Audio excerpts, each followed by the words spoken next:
محترم ویورز، السلام علیکم۔ ہم خواجہ شمس الدین عظیمی صاحب کی تصنیف مکتبہ میں مذاہب عالم کے عنوان سے مطالعے کا آغاز کر رہے ہیں۔ دنیا میں رائج وسیع مذاہب چار ہیں: عیسائیت، بدھ مت، اسلام اور ہندو مت۔ ان تمام مذاہب کی تعلیمات یا ان کے بانیوں کی زندگیوں میں مراقبے کو نمایاں مقام حاصل ہے۔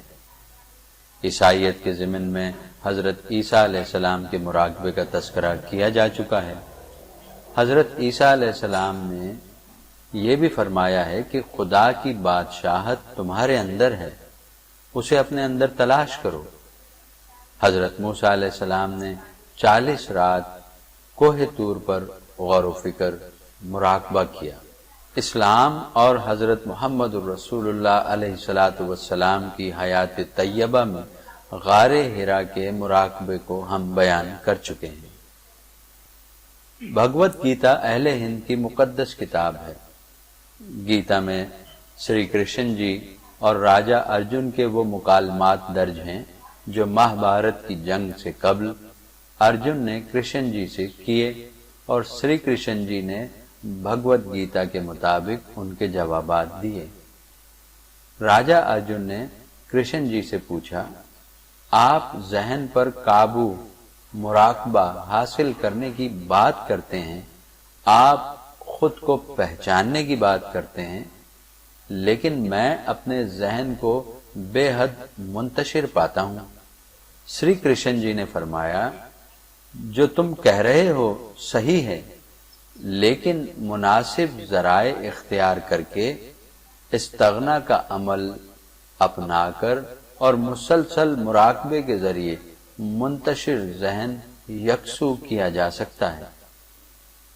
یوگا ہندو مت سے ماخوذ ہے۔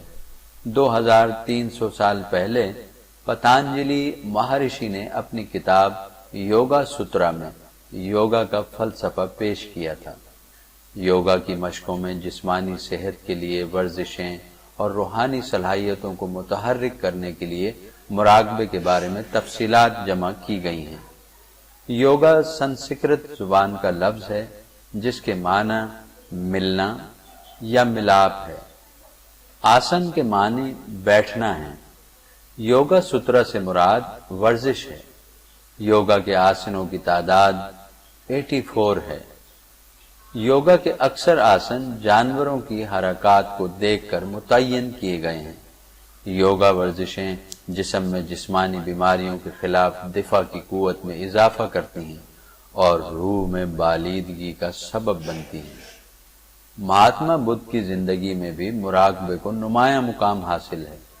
مہاتما بدھ جب اپنی سلطنت کو خیر آباد کہہ کر معرفت اور حقیقت کی تلاش میں نکلے تو آپ نے 6 سال تک سخت ریاضتیں کی اور بالآخر گیا کے مقام پر ایک گھنے درخت کے نیچے مراقبے میں بیٹھ گئے۔ بدھا صاحب مسلسل 40 دن تلاش حق میں مراقب رہے۔ شیطانی قوتوں نے طرح طرح کے روپ میں ظاہر ہو کر خلل اندازی کی، لیکن آپ ثابت قدم رہے۔ روایت کے مطابق 39ویں رات آپ کو گیان مل گیا اور معرفت کی روشنی ظاہر ہو گئی۔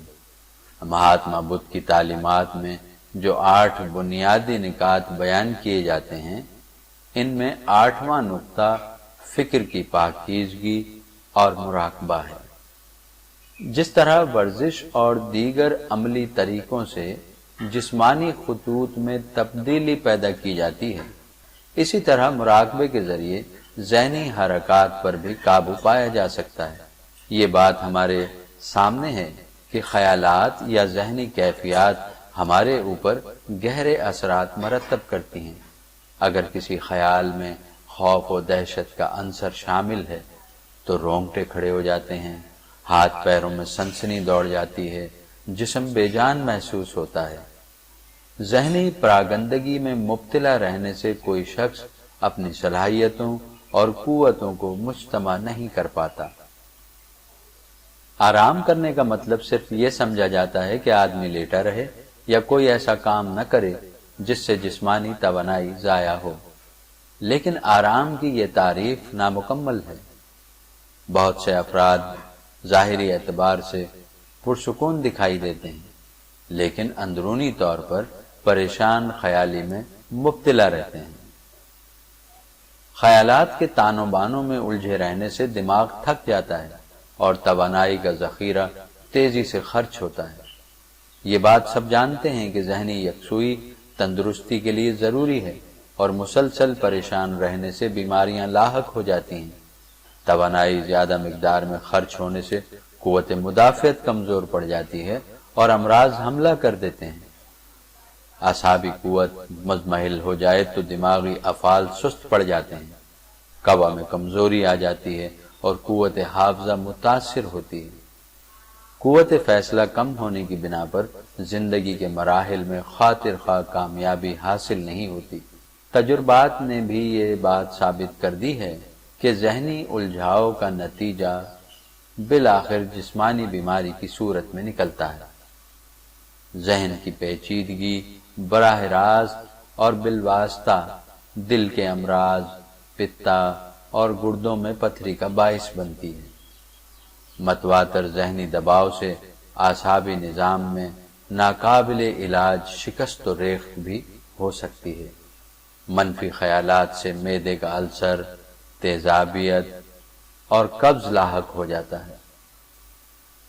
ذہنی سکون حاصل کرنے کے لیے لوگ ایسے ذرائع اختیار کرتے ہیں جن سے شعور وقتی طور پر معطل ہو جاتا ہے، مثلا شراب نوشی، نشے کی دوسری چیزیں اور نیند آور ادویات کے ذریعے دماغی سکون تلاش کیا جاتا ہے۔ یہ ادویات ذہنی ساخت میں کوئی تبدیلی پیدا نہیں کرتی، بلکہ ایک خاص وقفے تک خود فراموشی طاری کر دیتی ہیں۔ ان ذرائع سے نہ صرف جسمانی صحت کو نقصان پہنچتا ہے، بلکہ اعصابی نظام کمزور پڑ جاتا ہے اور آدمی جلد بڑھاپے تک پہنچ جاتا ہے۔ میڈیکل سائنس کے مطابق مسکن ادویات ٹرینکولائزر کو 2 گروہوں میں تقسیم کیا گیا ہے۔ ایک گروہ کو میجر ٹرینکولائزر اور دوسرے گروہ کو مائنر ٹرینکولائزر کہا جاتا ہے۔ نفسیاتی امراض مثلا سائیکوسز، جس میں زندگی پر جمود طاری ہو جاتا ہے، ہر کام میں منفی پہلو زیادہ ہوتا ہے۔ بند کمرے میں مریض آرام محسوس کرتا ہے، گھر والوں اور عزیز رشتہ داروں سے قطع تعلق کر لیتا ہے، کسی کے سامنے آنے سے مریض کتراتا ہے اور خود کو غیر محفوظ سمجھتا ہے۔ سخت گرمی اور حبس میں بھی دروازے کھڑکی بند رکھتا ہے۔ دیکھا گیا ہے کہ شدید گرمی اور رطوبت کے زمانے میں بھی مریض لحاف اوڑھ کر سویا رہتا ہے۔ کھانا کھانے سے برائے نام دلچسپی رہ جاتی ہے، غذا کی کمی کی وجہ سے جسم لاغر اور بعض اوقات ہڈیوں کا ڈھانچہ بن جاتا ہے۔